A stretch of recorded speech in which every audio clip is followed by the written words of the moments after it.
Sup, ladies and gentlemen, Accolonn here, and welcome back to each and every one of you. And of course, today we are talking about Dragonflight. That is Phase 2 for the testing of Dragonflight. Blizzard, of course, have revamped their entire testing methodology. We're going to be talking about that. We're going to be talking about everything that we can expect to see coming over the next week for Phase 2. And then, of course, I believe Phase 3 is going to be next week. I think Blizzard is going to basically do a new rollout every single week until we've seen everything there is to see in the game. So we'll talk a little bit about methodology. We'll talk a lot about everything that will be testable. I'm going to give you some of my thoughts and feedback.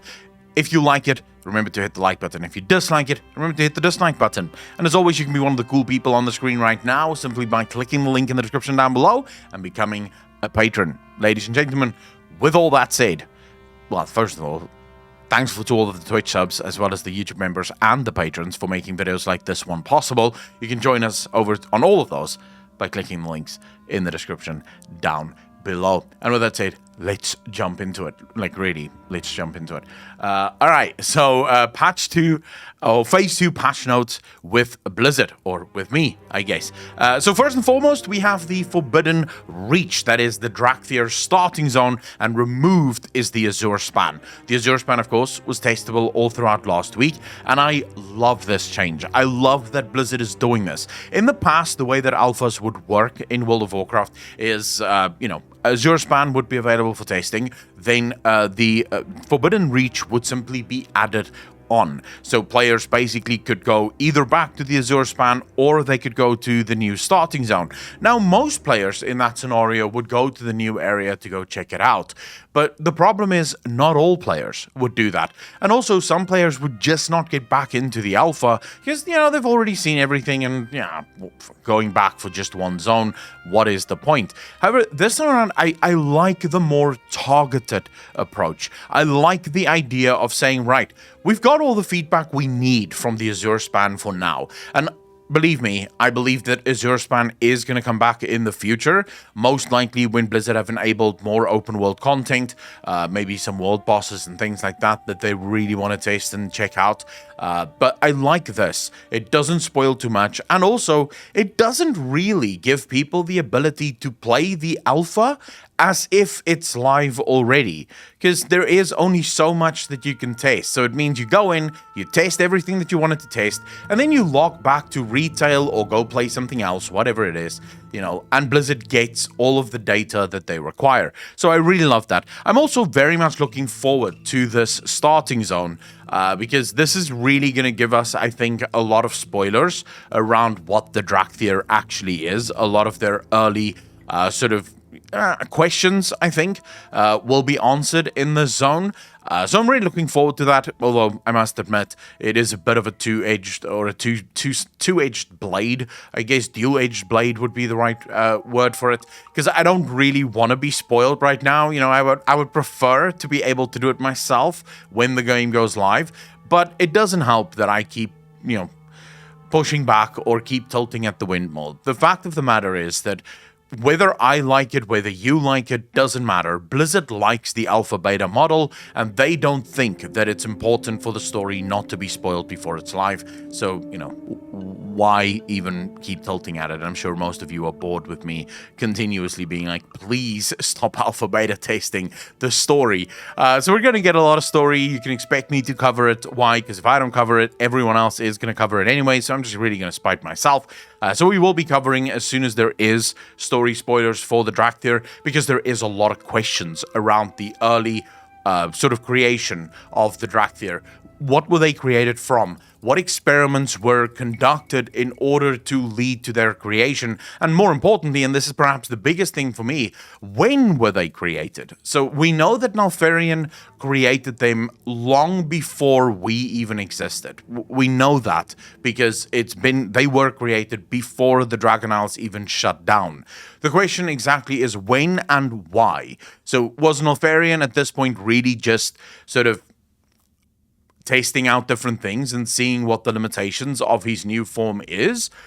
Or was there a specific reason for the creation of the Dracthyr? I'm going to be really interested to see exactly how that plays out. Then, of course, 2 new dungeons have just been added. That is Naltheris and Uldaman the legacy of tier. Again, I love this. Targeted to the point. Let's check it out. Now, currently, the only, and I'm going to skip a little bit here, but currently, the only class that is added that also now have revamped talents is the Shaman.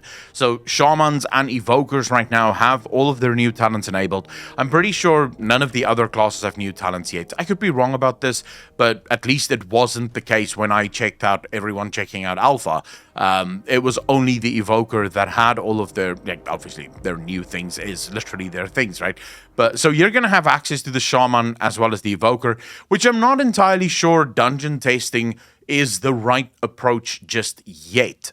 Mainly because you only have 2 classes that is currently built to be the new classes. So how much testing can actually be done in these dungeons?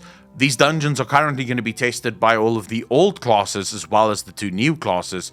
Wouldn't it have been better, more prudent maybe, to first roll out all of the class changes, give people the ability to play the new classes, and then start a whole new phase where you simply enable the dungeons? So have maybe 2 dungeons up for a week, then 2 dungeons for a week, then 2 dungeons for a week, because now new classes, new dungeons, everyone can get to test them out. So I'm not entirely sure why these new dungeons is available for testing, mainly because, well, there's not going to be a lot of accurate testing, at least. Obviously, they'll be able to see if there's massive bugs and game-breaking stuff, but again, that could change based on talents, right? Because sometimes, I remember, for example, for Warlocks, it was your Seed of Corruption, and very specifically the explosions on Seed of Corruption that caused the Manor in Battle for Azeroth to fuck out, right?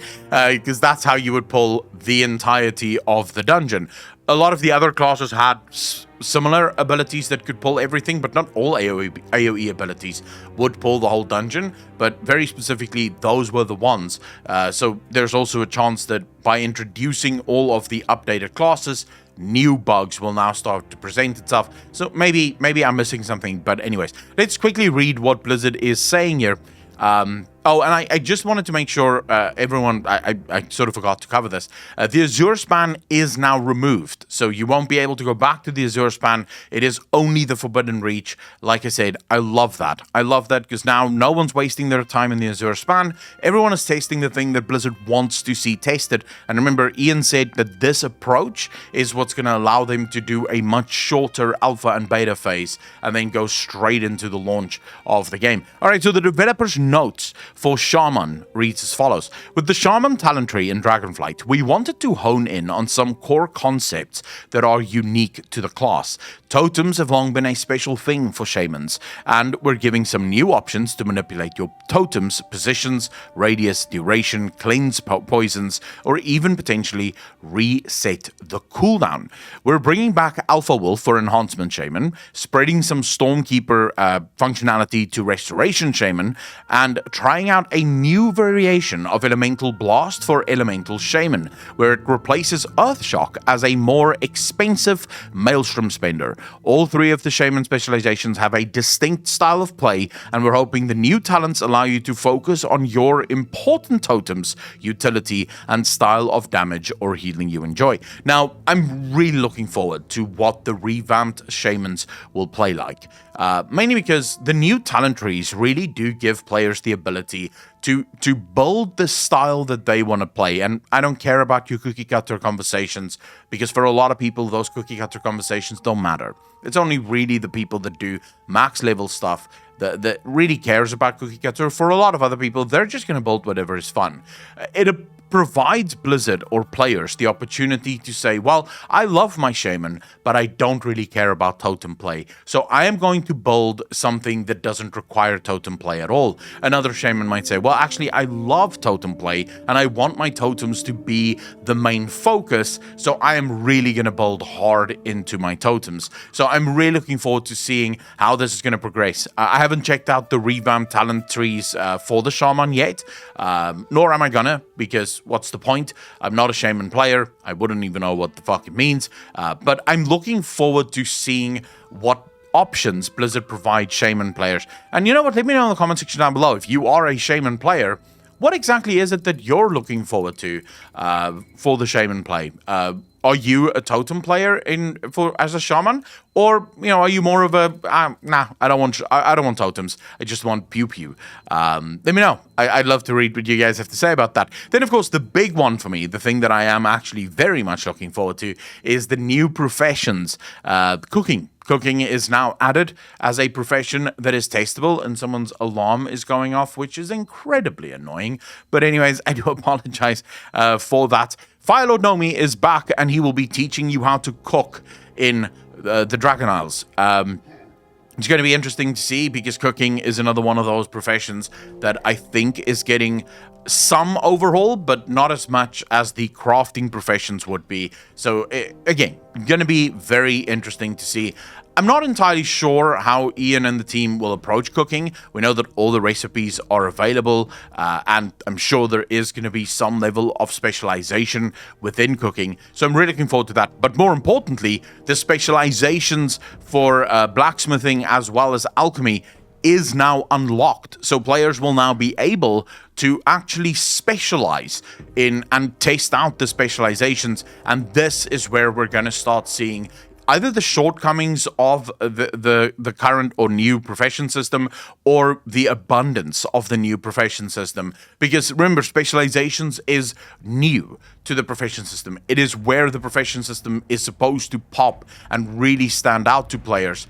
Is that ability to say, well, you know what, I am a blacksmith, but I prefer to specialize in swords. I don't want to make axes. I don't really care about halberds or pole arms or anything like that. I want to make swords, and I want to make sure that I make the best swords. And then, of course, we know that there's going to be further customizations to say, well, actually, I do want to make swords, but I don't want to focus on two-handers. I just actually want to make one-handed swords. That's the thing that I want to specialize in most. Now, eventually, you will be able to fill out all of your specializations, but it's going to be interesting to see how these play out, especially after the interview with Morgan Day, where he made it very clear. Professions is built to be almost a separate spec at this point. So if you go into your profession, it's going to be a spec. It's going to be almost as if you're playing a warlock or a mage. You're not going to be doing dungeons necessarily, but the things that you will be doing will be actual play stuff. It will be stuff that it will keep you busy for quite a while as you go through it. So I love that this is happening, and I would love to see just how far this can actually go. And then, of course, for alchemy, same thing. I'm really looking forward to this. I love the new testing methodology. I like the fact that it's more targeted, and that approach. We'll have to see if that actually pays off. Let me know in the comment section down below if you think this is the right way of doing testing, or if you think there is maybe a way for Blizzard to improve the testing at all. Let me know. I'd love to read what you guys have to say. Remember, if you enjoyed this video, hit the like button, hit the subscribe button, and if you want to be one of the cool people on the screen right now, simply click the link in the description down below. Become a patron. Join us over on Twitch for the live streams, or become a YouTube channel member. Any and all support is always very much appreciated. Ladies and gentlemen, as always, be kind to each other, be good to each other, and I will see all of you in the next one. Peace out, fam.